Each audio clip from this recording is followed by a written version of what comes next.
La pastiera è un dolce simbolo della tradizione pasquale napoletana, ma è così buona che a me sembra un peccato mangiarla solo a Pasqua. Così ogni tanto durante l'anno chiedo a Francesco, il mio compagno e campione di pastiera in casa nostra, di prepararmela. Quella di oggi è la sua versione, che ho anche arricchito con storie e curiosità molto interessanti. Iniziamo!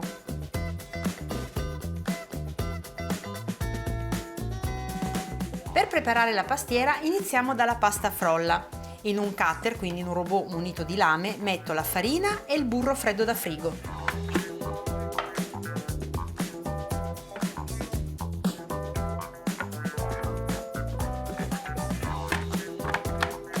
Lo aziono e ottengo un composto sabbioso.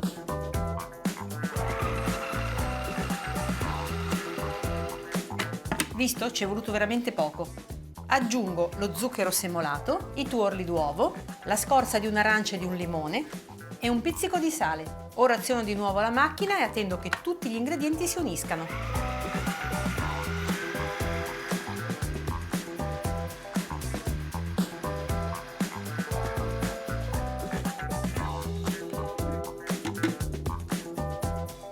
La impasto velocemente per ottenere una palla. Ho schiacciato la mia pallina e adesso stendo l'impasto tra due fogli di carta forno.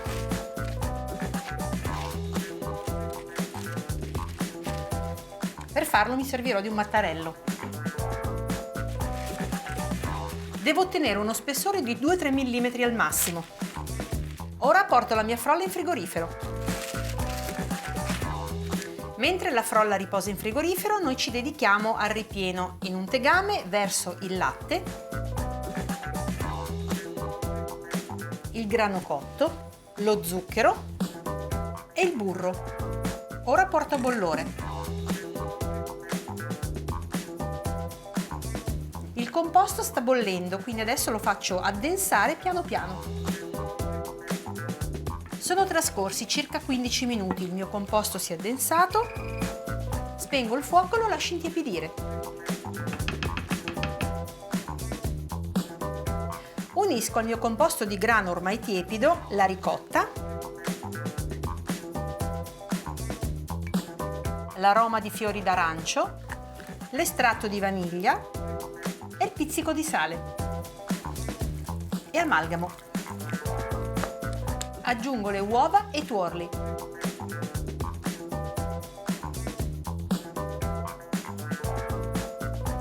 E in ultimo i cubetti di cedro e arancia canditi.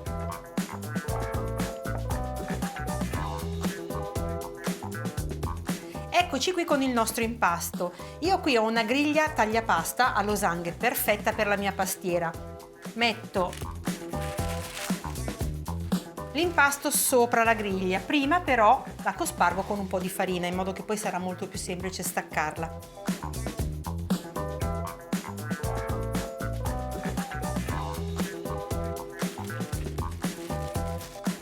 Da questa frolla dovrò ottenere sia le losanghe sia la base della pastiera, quindi qui ho una circonferenza di 30 cm, in realtà la mia teglia sopra misura 24, quindi adesso stendo l'impasto in modo da ricavare le losanghe, raccolgo tutta la frolla in eccesso che poi dovrò reimpastare per ottenere il guscio della mia pastiera. Faccio cadere tutta la pasta in eccesso e la recupero,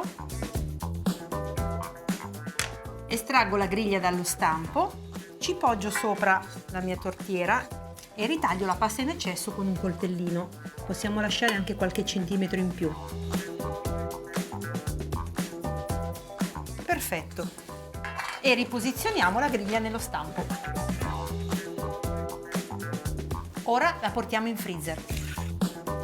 Stendo di nuovo i rimasugli tra due fogli di carta forno.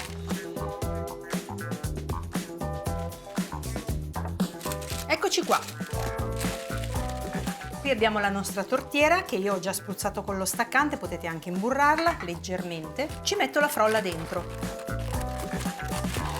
Taglio i bordi in eccesso.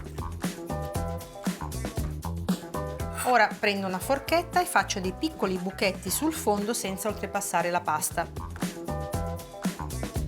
È il momento di riempire il nostro guscio. Livelliamo per bene la crema, estraiamo la nostra frolla che è congelata dallo stampo e la facciamo scivolare sulla pastiera, così. E taglio i bordi in eccesso. Risaldiamo bene alla pasta di sotto e poi spennelliamo la superficie della frolla con un uovo sbattuto.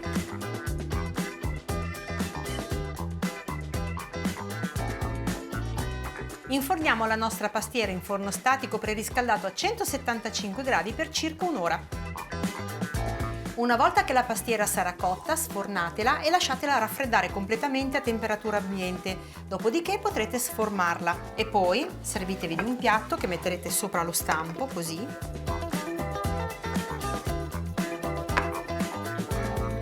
La appoggio sulla base e la ribalto qui sopra.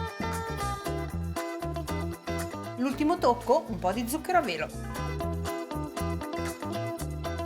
Ed ecco la mia pastiera, pronta per essere servita.